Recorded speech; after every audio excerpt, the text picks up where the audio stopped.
Hi and welcome to this Yano video recipe. We upload a new recipe every single day, so make sure you're subscribed to not miss out. Today we're cooking Vietnamese rice noodle salad. Before we start, take a look at the link in the description below. You can order the pre-measured ingredients to cook this recipe at home. Put a saucepan of water on a high heat, add some salt and bring to the boil. Now add the rice noodles. They cook very fast, so drain them after 2 minutes and rinse them in cold water to stop the cooking process. In a mixing bowl, combine the garlic, chilli, coriander, sugar, fish sauce, lime juice and salt. Mix it all together and let it sit for at least 5 minutes. Now add the rice noodles, cucumber, carrots, cabbage and mint.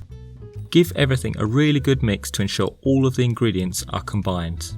That's it. Serve this delicious salad cold and garnish with peanuts. The rice noodles are wonderfully thin and delicate, complemented by raw vegetables and that amazing dressing.